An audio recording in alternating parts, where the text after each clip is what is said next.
కేంద్రంలో నరేంద్ర మోడీ గారు, రాష్ట్రంలో శ్రీ నారా చంద్రబాబు నాయుడు గారు ఎస్సీ వర్గీకరణకు సానుకూలంగా ఉన్నారన్న విషయం మనకు తెలిసిందే. నరేంద్ర మోడీ గారు, మందకృష్ణ గారు ఏర్పాటు చేసినటువంటి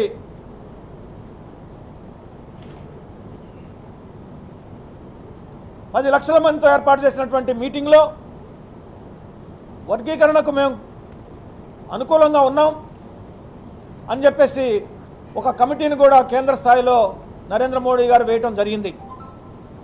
చంద్రబాబు నాయుడు గారు కూడా ఎలక్షన్ల ముందే ఎస్సీ వర్గీకరణ కోసం చిత్తశుద్ధితో తెలుగుదేశం పార్టీ కృషి చేస్తుందని చెప్పేసి కూడా ప్రకటించడం జరిగింది.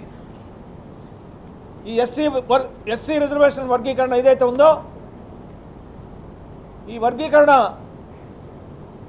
జరగాలి అంటే కేంద్రంలో నరేంద్ర మోడీ గారి నాయకత్వం, రాష్ట్రంలో చంద్రబాబు నాయుడు గారి నాయకత్వం అవసరం అని చెప్పేసి నేను భావిస్తున్నా.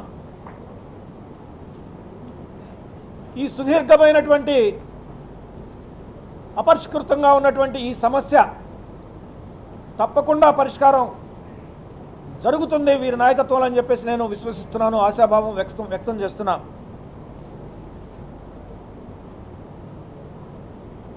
ఈ కారణాల వల్ల నేను వైఎస్ఆర్సీపీ పార్టీకి రాజీనామా చేయడం జరుగుతుంది. ఒక పక్క సమాజ సేవ కొనసాగిస్తూ అంబేద్కరిజాన్ని ముందుకు తీసుకువెళ్తూ అంబేద్కర్ గారి యొక్క ఆశలు, ఆశయాలు, ఆదర్శాలని ప్రజల్లోకి తీసుకువెళ్తూ అమలు చేయడానికి కృషి చేస్తూ, మరొక పక్క వర్గీకరణ ఉద్యమంలో కూడా భాగస్వామినై ఎస్సీ వర్గీకరణ కూడా నా వంతు పాత్ర నేను పోషిస్తానని చెప్పేసి ఈ సందర్భంగా నేను తెలియజేస్తున్నా.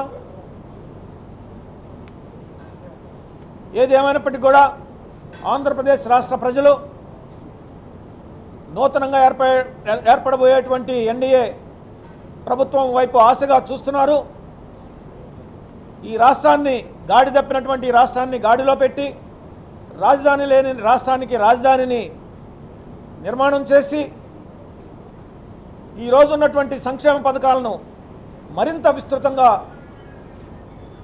చేసి అమలు చేసి పేద బడుగు బలహీన వర్గాలను ఆదుకుంటారని చెప్పేసి నేను ఆశిస్తున్నా.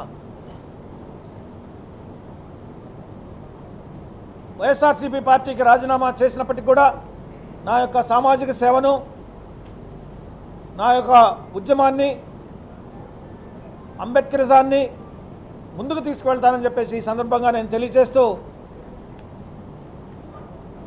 సెలవు తీసుకుంటున్నాను. For more videos like this, subscribe Big TV channel.